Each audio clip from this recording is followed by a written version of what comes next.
In a chamber defined by law, a celebration broke out that has sent shockwaves across the globe.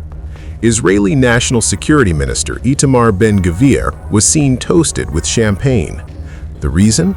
The passage of a law that many believe marks a point of no return for the region.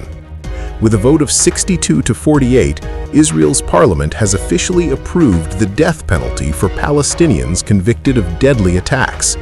It is a move that has been called historic by its supporters and state-sanctioned execution by its critics.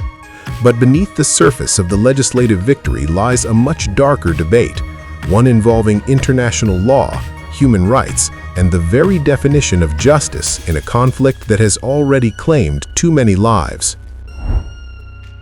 The backlash was instantaneous. From the heart of Ramallah to the streets of Gaza, Palestinian leaders are sounding the alarm. The Palestinian Authority condemned the law as a dangerous escalation, arguing that Israel is attempting to provide a legislative cover for what they describe as a long-standing policy of extrajudicial killings. Hamas joined the condemnation, calling the law a dangerous precedent that directly threatens the lives of thousands of Palestinian prisoners currently held in Israeli facilities. The message from the Palestinian leadership is clear. They see this not as a tool for security, but as a weapon of the occupation, one that ignores every humanitarian norm and international convention signed since the end of the Second World War. But the outcry isn't limited to the region. The international community is reacting with a rare level of unified concern. The UN Human Rights Office in Palestine has called for an immediate repeal, noting that the law is inherently discriminatory. Because the law specifically targets Palestinians in the occupied West Bank, the UN warns it further entrenches a system of racial segregation and apartheid. Amnesty International's Erika Guevara Rosas highlighted a stinging irony.